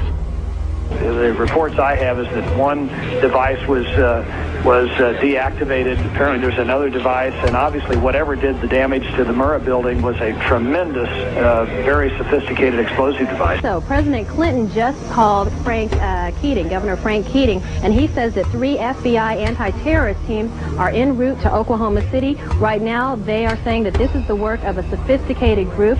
This is a very sophisticated device, and it has to have been done by an explosive expert, obviously with this type of explosion. Now, the Justice Department is reporting that a second explosive device has been found in the AP Murrah building in downtown Oklahoma City. We should find out an awful lot when the bombs are taken apart. I think it was a great stroke of luck. As you're mentioning, it's hard to talk about luck on a day like today in Oklahoma City, but it was a great stroke of luck that we actually have got diffused bombs. It's through the bomb material that we will be able to track down who committed this atrocity. First bomb that was in the federal building did go off. It did the damage that you see right there. The second explosive was found and diffused. The third explosive that was found, and they are working on right now as we speak, I understand, both the second and third explosives, if you can imagine this, were larger than the first. First bomb that was in the federal building did go off. It did the damage that you see right there. First bomb that was in the federal building did go off. It did the damage that you see right there. Still another problem, according to these groups, is the executive branch making a grab for much more police power. Some of it highly questionable in the aftermath of the Oklahoma City bombing. It shouldn't be the case that Americans have to worry that their phone could be tapped. It shouldn't be the case that Americans have to worry that their credit records could be made accessible by the FBI without them being involved in any criminal activity.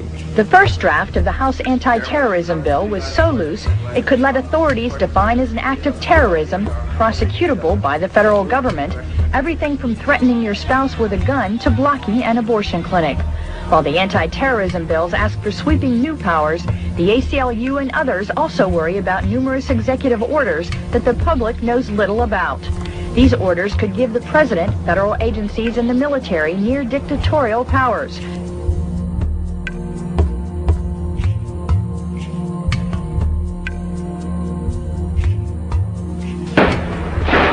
Talk to any police official anywhere, and pretty soon he'll bring up the shootout. February 1997. 2 bank robbers in full body armor and firing AK-47s did battle with police on the streets of North Hollywood, California. It was every officer's worst nightmare come true. Cops outgunned by the bad guys. The one weapon that we've identified could go through a bulletproof vest at 200 yards. After the LA shootout, requests for surplus machine guns increased dramatically. The Los Angeles Police Department alone got 600 M16s from surplus. Nationwide, the number given away more than doubled this year. And many departments decided to issue them to regular patrol officers on daily duty, all because of one shootout in one city.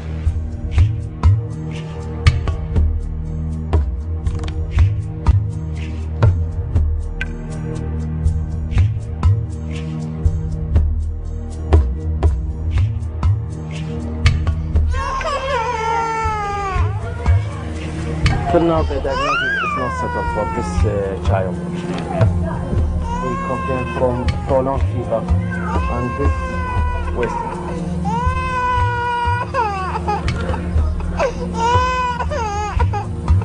We have heard that 500,000 children have died. I mean, that's more children than died in Hiroshima. And you know, is the price worth it? I think this is a very hard choice, but we think the price is worth it. Worth it because she believes the sanctions are working. In November 1997, former U.S. Attorney General Ramsey Clark headed a delegation of the International Action Center on his 7th trip to Iraq to investigate the continued effects of the United Nations sanctions on the population. We were shocked by what we saw, an almost total absence of medicines, medical supplies, and spare parts for the equipment. Despite the heroic efforts of medical personnel, babies, children, and the chronically ill continued to die in vast numbers. The United States government claims that Saddam Hussein is to blame for the crisis. What is the real cause of the suffering? The sanctions. They are an extension of the 1991 United States war against Iraq.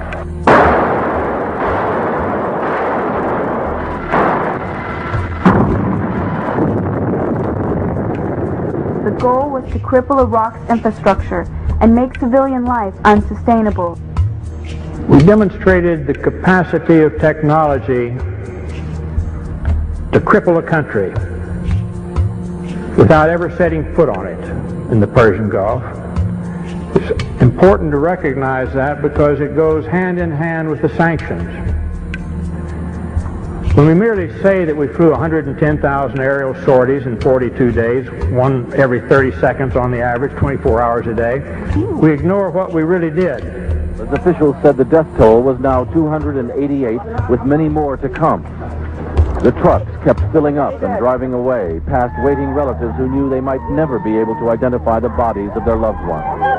The community of Almeria filled one of the first of many funerals with gunfire in sign of grief and fury, and with angry words aimed through foreign journalists.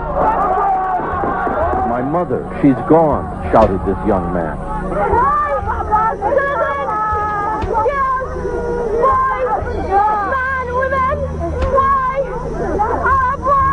This woman asked, "Could not all your modern technology tell you that there were children and women here?" Bill Blakemore, ABC News, in the Almeria district of Baghdad. We destroyed every silo for grain or anything else storing food in the whole country. We destroyed all the storage and processing of food plants throughout the country. Even dates, the world's biggest exporter of dates. Famous processing and packaging plants in Baghdad, deliberately destroyed. We didn't want them to be able to feed themselves for a long, long time. We're all aware of the famous little powdered milk plant.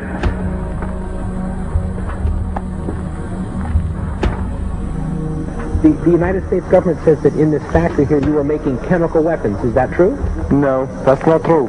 They are lie because this is milk for children. This powder, milk of children. Nothing else was made, only this in the factory? Yes, and you can see it yourself. With the only factory in the Middle East to produce powdered milk, they were producing about 17% of their powdered milk requirements. We destroyed that, cut off all the milk. The malnutrition of the mothers immediately jeopardized all of the infants. 70% of the pregnant women, even today in Iraq, suffer anemia. The death rate for children has soared compared to 1989, the last year before sanctions. One of the biggest causes of death in Iraqi children today is diarrhea and dysentery due to the untreated drinking water. Iraq's water purification plants were heavily bombed in the war, and many that were repaired have broken down. The United Nations bans the import of spare parts and chlorine into Iraq to purify water. We saw the effects of this policy in the hospitals. This is the second attack form of acute bloody diarrhea, anemic dysentery. Most of them are due to contamination of water. He is malnourished, anemic, underweight with a developmental delay. Do you have tap water there? No. You see, the conditions of these children shouldn't happen anywhere, and it's caused by the sanctions the United States government insists upon.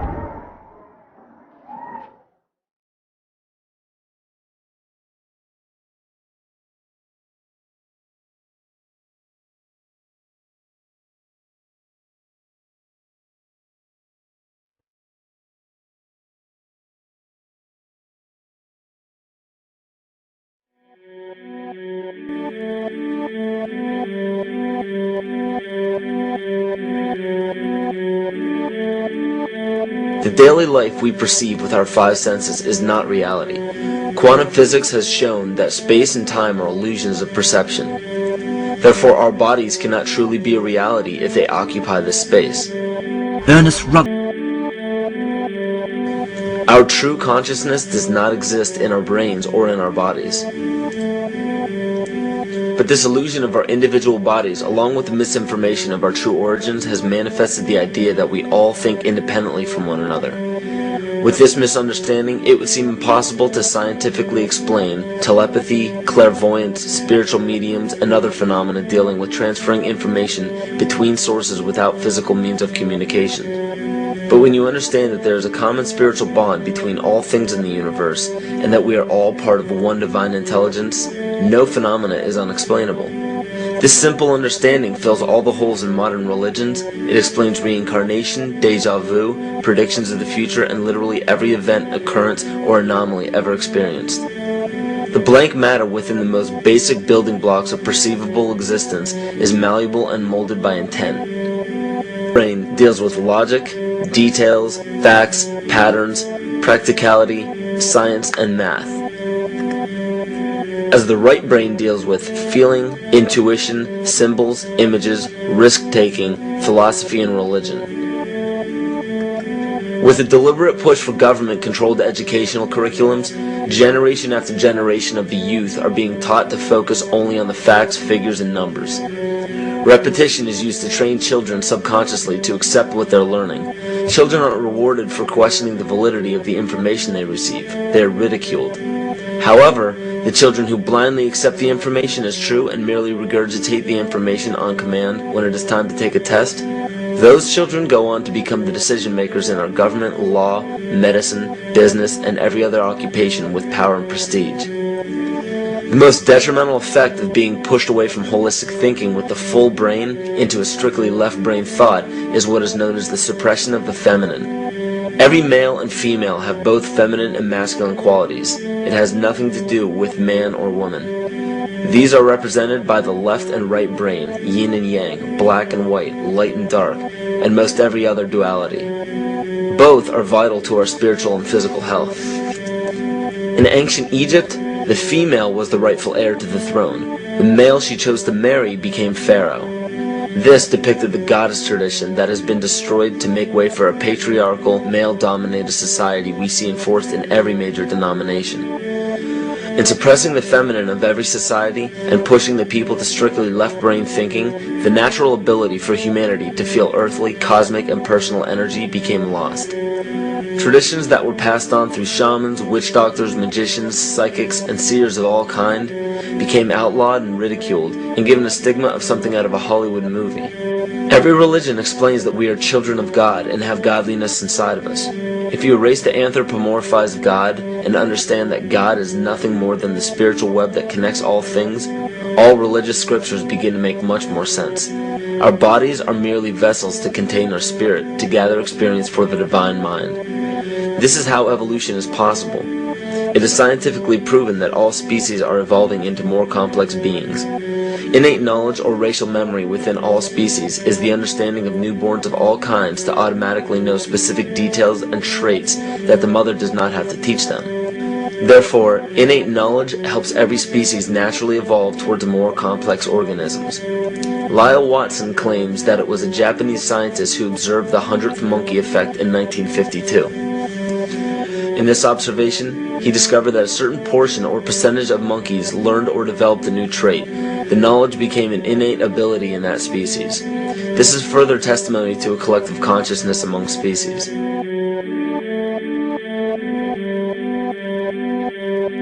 Everything in existence has a natural vibration to it, from our atoms all the way to the vastness of the universe. To show a simple connection between the earth and our bodies, take a look at our body's harmonic focal points, better known as our chakras. Just as there are harmonic focal points on the guitar string, there are locations within our body where our vibrations culminate. In Eastern philosophies, these 7 chakras are used to bring health and balance to the physical and spiritual body. Our earth also has 7 chakra points at equally distant locations from one another. There is 1 chakra point on each continent. The root chakra is in Mount Shasta, California. The sexual chakra is in the Isle of Sun, Lake Titicaca in South America. The solar plexus chakra is in Uluru Kata Juta in Australia. The heart chakra is in Glastonbury or Shaftesbury, England. The throat chakra is where the Great Pyramids of Giza in Egypt are. The heart chakra is at Kuhe Malak Sia in Iran. And the crown chakra is at Mount Kailas in Tibet. Scientifically, this is explained because at the core of our Earth, there is a molten iron crystal that resonates at approximately 7 Hertz. There are energy vortexes all over the Earth where electromagnetic energy emanates. There are also several vile vortices surrounding the equator where strange anomalies occur, such as radio and compass malfunctions, as well as plane and ship disappearances. You may have heard of a few of these.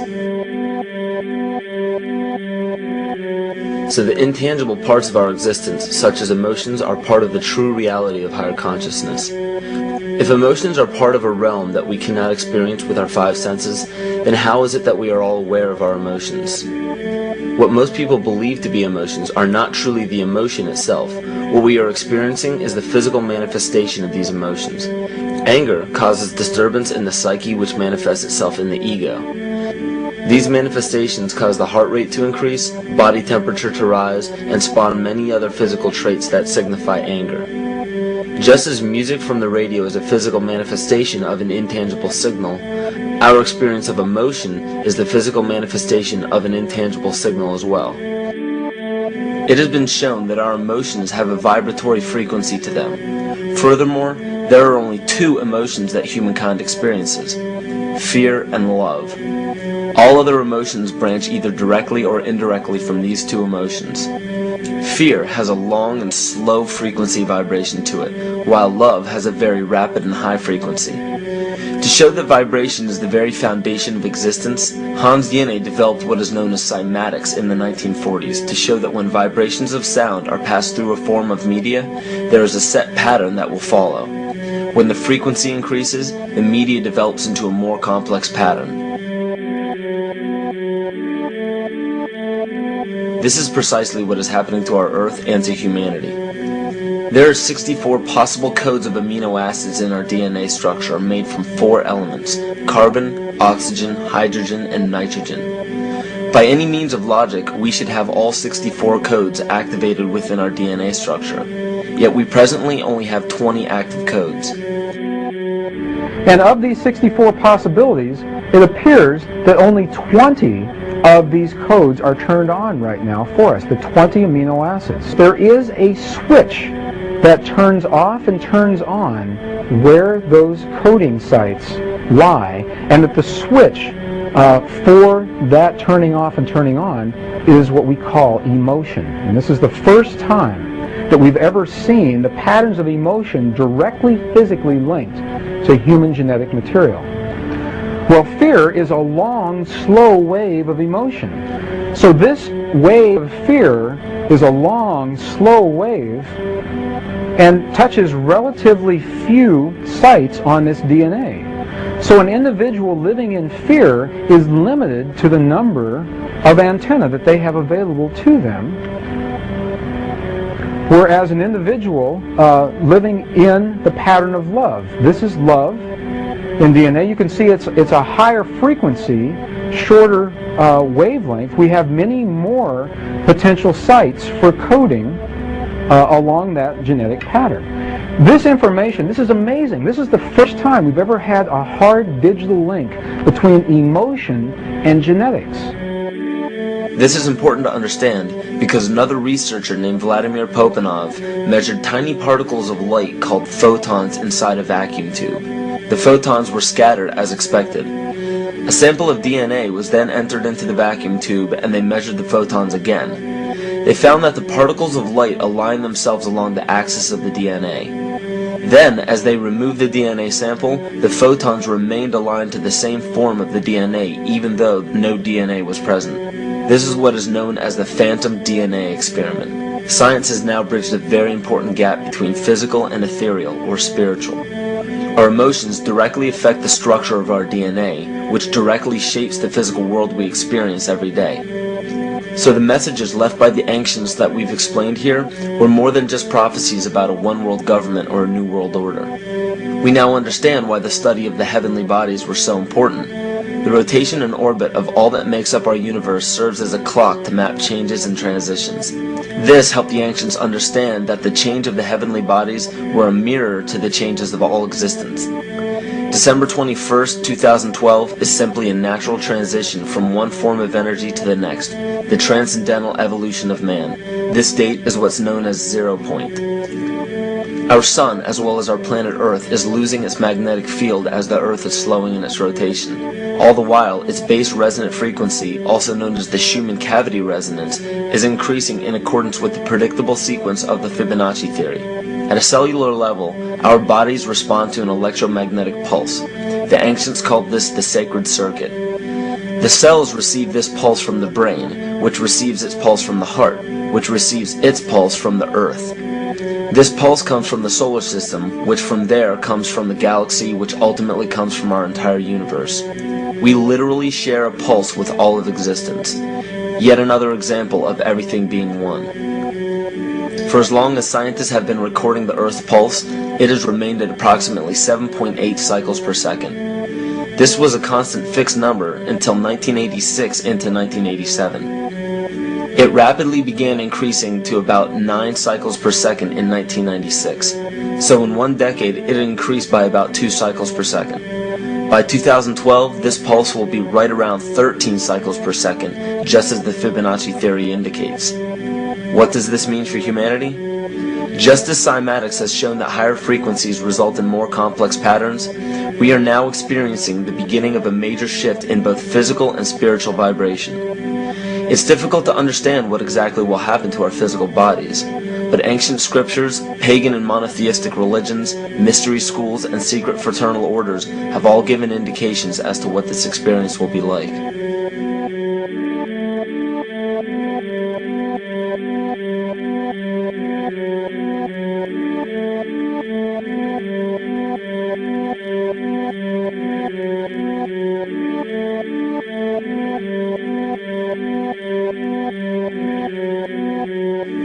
This will be the shift of the ages, the transcendental period of monumental changes to humanity. Those unprepared for this transition will likely not be able to cope with the rapid changes in the psyche. The only way to prepare for what is to come is what we have sought after for our entire lives: truth. Not the truth about governments, commerce, religions, terrorism, or anything external, but the truth within ourselves, within our psyche and our shadow self. Especially in Western cultures, we are taught that being normal means only being happy and never sad, only loving and never angry, only forgiving and never jealous. This sounds plausible, but it is not. We are not meant to repress any negative emotions because it causes imbalance. To conquer our emotions, we must embrace them, not fight them. We must acknowledge them and allow them to serve their purpose as we learn from them. The ancient Essene culture left teachings dating back about 6,000 years. They taught that our relationships with one another, with the universe, and with situations and events are mirrors of the parts of our psyche that need to be cleansed. Author Greg Braden beautifully explains this entire segment at great length in his work. His hard work and understanding of these subjects contributed largely to the marriage between science and spirituality. It is very important to understand that when you fear loss, fear death, fear war, fear terrorism, or fear change, you are giving others the ability to control you based on those fears. When you fight against poverty or against racism, when you fight for relationships or for freedom, you are outwardly attempting to repress that which has been placed before you to conquer inwardly. These situations are mirrors of our fears. This is why it is important to love and only love. Love those who stand with you, but especially those who stand against you. Don't look at your fears as a threat. Rather understand that this material world is only a physical manifestation of either the love or fear in your consciousness. It's as plain as day. All you need to conquer in your life is in your face. If you want to understand what your true inner fears are, analyze your ambitions and your inhibitions. Everything explained here about the esoteric agenda of the elite few at the very top is nothing to fear. They have been at work for thousands of years behind the scenes to manipulate humanity, and it has worked. Until now. It's very easy for any system of thought, religious or otherwise, that comes along. It's very easy to play on that, to play on our insecurities, to assure us all is well, we'll all be taken care of. We lap that up. So don't blame religion. Blame our own insecurities, which has allowed religion to flourish, and which has allowed so many systems of thought that are disempowering to flourish throughout human history. That's why we can't get out of it. Ron Sakeley, Department Chairman, Chemistry, University of California, Berkeley, showed that DNA acts as an antenna for cellular upregulation. The primary function they taught us about what DNA is about. It's a receiver and transmitter of photons, light, and phonon sound. For what? Cellular upregulation, meaning that their water molecules, the pyramid power around the DNA spiral energizing strands, are taking in the spiritual energy of love vibrations and then sending it out for manifesting, precipitating in a quantum field, the physical matter of the body. These are hertz, frequencies, or cycles per second that the musicians can retune their instruments to play and experiment with. Why? Again, these are the Creator's musical scale, the original solfeggio, buried for 3,000 years in the Bible. So the ancient priests who knew how to levitate the huge stones for the building of the pyramids, and the Masonic knowledge that predated ancient Egypt, the ability to have this information, these frequencies, serve the function of creation, destruction, and miracles on behalf of the empowered people who had access to this knowledge. I say that because of this metaphor.